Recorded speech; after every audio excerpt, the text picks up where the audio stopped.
Ya, jadi saya sendiri memakai minyak Faras klasik ya, sejak dokter mengatakan bahwa liver saya sudah jenuh dengan segala macam obat dan ada masalah di kandungan. Sehingga nilai CA itu nilai kanker saya itu meningkat terus. Akhirnya sejak saat itu, sejak dokter bilang hentikan semua obat-obatan ataupun suplemen, saya fokus di Faras, memakai Faras. Perjuangan 10 tahun dengan Faras 8 bulan Pak Putu, saya sembuh dari kanker saya. Dan sejak ada pandemi dari sejak Maret 2020, saya fokus untuk membantu yang mengalami atau terpapar COVID, baik yang sakit, gejala ringan maupun yang sehat, untuk teman-teman yang sehat. Jadi ternyata dengan aromaterapi, lalu hirup, lalu dibawa kemana-mana saat mobilitas tinggi, itu sangat membantu untuk mencegah agar kita tidak sampai jatuh sakit karena paparan COVID. Saya kerja di militer, sehingga saat ada bencana ataupun pandemi seperti ini, justru kita harus banyak beraktivitas karena tugasnya kita langsung untuk menolong masyarakat. Karena itu resikonya besar sekali untuk terpapar. Seringkali kita merasa tidak aman karena hazmat atau APD yang kita pakai juga terbatas ya. Tetapi kemudian saya belajar dari saya sakit dengan minyak Faras saja 8 bulan, sakit saya yang menahun bisa sembuh. Nah ini kenapa sih enggak? Sebelum kita sakit, kita pakai terus ini minyak Faras. Dan ternyata benar Pak Putu, aromaterapi yang saya pakai ini saat pandemi itu peppermint VR79 awalnya. Belum ada peppermint waktu itu. VR79 dan Faras Care. Faras Care karena dia roll on, ada yang ori dengan yang hot itu pilihan yang paling bisa kita bawa kemana-mana.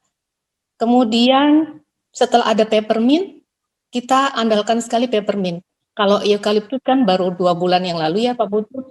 Jadi cara pakainya, kalau peppermint selalu kita teteskan saja di masker atau diteteskan di telapak tangan, kemudian dihirup gitu saja tanpa membuka masker. Itu sudah sangat membantu karena aromanya tajam. Tajam maksud saya begini, karena kepekatannya aromaterapi ini sehingga dia sedikit saja bisa menembus walaupun maskernya kita tebal. Kita pakai masker berlapis 2 atau bahkan kita pakai masker yang tipe P100 itu bau-bauan seperti asap atau bahan-bahan kimia tidak bisa tembus, tetapi peppermint bisa.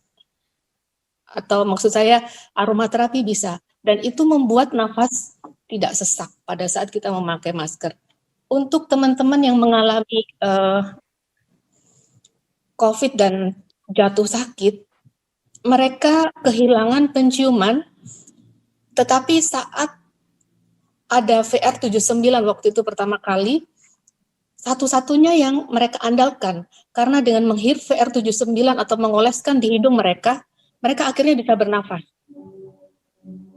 Jadi mereka mengalami sesak nafas dan batuk yang nggak berhenti. Jadi dadanya sakit sekali, batuknya nggak berhenti, nafas nggak bisa. Setelah pakai VR79, itu mereka bisa dapat nafas. Akhirnya banyak yang belajar, sebelum saya terpapar, saya harus ambil ini minyak. Dan akhirnya sampai sekarang Pak Putu sekitar hampir 50%, 70% itu terpapar tetapi tidak sampai jatuh sakit. Waktu awal-awal COVID, banyak yang sakit dan harus sampai isolasi 3 bulan, 2 bulan sampai 3 bulan baru bisa pulih. Tetapi puji Tuhan tidak sampai fatal ya. Mereka semua selamat lulus dari COVID dengan sehat kembali. Sampai sekarang nggak bisa lepas dari yang namanya aromaterapi, terutama peppermint karena dia bisa membuka jalur nafas.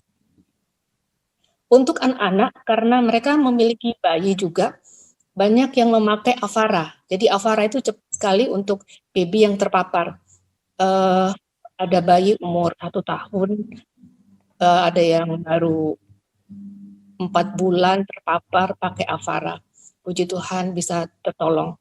Peppermintnya diteteskan di bantal atau diguling di mana bayi itu tidur atau di pakaian bayinya itu. Avaranya selalu dibalur di badan. Itu aja saya kira, Ibu Jen, Pak Putu. Ya, Bu Dokter.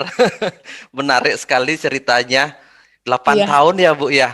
Luar biasa. Iya. Perjuangannya Ibu. Saya akui perjuangannya Ibu luar biasa. Minum Terima obat kasih. terus-menerus dan seterusnya. Gimana antara sakit dan itu Bu, melewati perjuangan itu? Iya. Seberapa berat Ibu bisa menerima atau menerima dengan ikhlas atau ada penyesalan atau seperti apa perasaan Ibu ketika sakit itu, Bu? Saya pribadi pengen tahu cerita orang yang melewati sebuah perjuangan.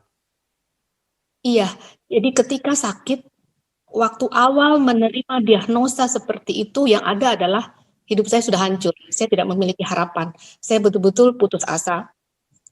Saya ada di titik nol. Kemudian saya berobat, saya berjuang. Saya bilang, saya harus berjuang karena saya punya anak. Kemudian ke berbagai dokter sampai ke luar negeri ya.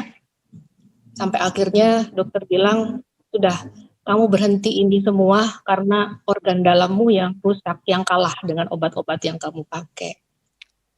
Jadi dokter itu bertanya apa saja yang kamu minum. Saya bilang, dok, saya berusaha untuk memelihara yang Tuhan kasih. Saya bersalah karena selama hidup saya itu tidak menyeimbangkan antara kerja, istirahat, dan doa. Doa itu betul-betul kekuatan untuk jiwa saya, pikiran saya. Sementara kerja itu membuat fisik saya sakit, kelelahan yang sangat.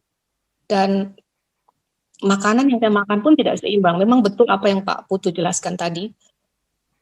Saat dokter bilang tidak bisa ada obat lagi yang kamu minum, di situ saya bilang, Tuhan, kalau memang saya harus masih bisa sembuh, saya percaya Tuhan itu kasih jalan, kasih lihat. Pasti Tuhan pertemukan saya dengan apa yang membuat saya sembuh. Saya fokus, hubungan saya dengan Tuhan lebih baik, dan saya ketemu Faras itu lewat Google ya, internet. Terus saya menemukan nama Ibu Jen, saya beli, saya pakai sendiri. Di saat itulah Pak Putu saya mengalami seperti kesempatan kedua untuk hidup. Karena saya melihat saya mati. Saya bisa melihat orang-orang yang menangis di sekitar saya. Kemudian saya bisa sadar kembali, saya hidup. Ini kesempatan kedua buat saya, makanya saya tidak mau ada orang-orang yang tetap punya pikiran obat adalah kesembuhan buat saya. Tidak.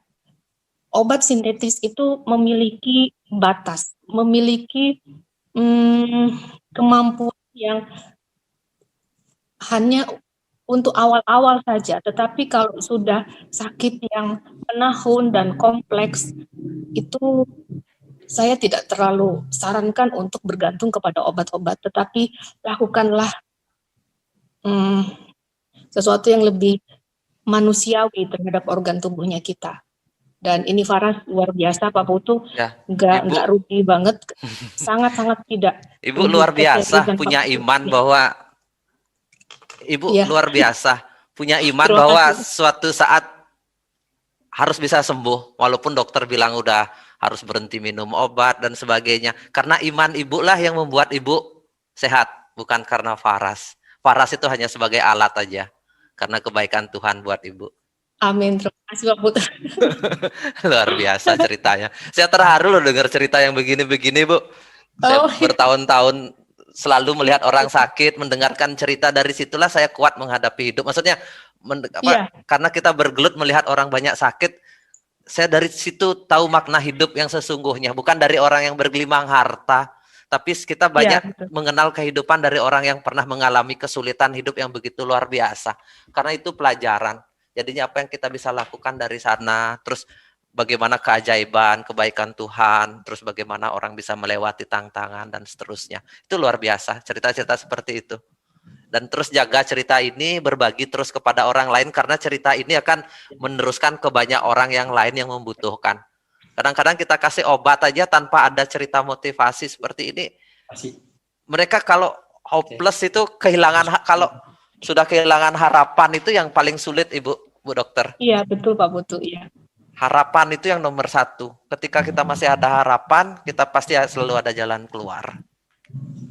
Terima kasih banyak cerita yang menarik malam hari ini.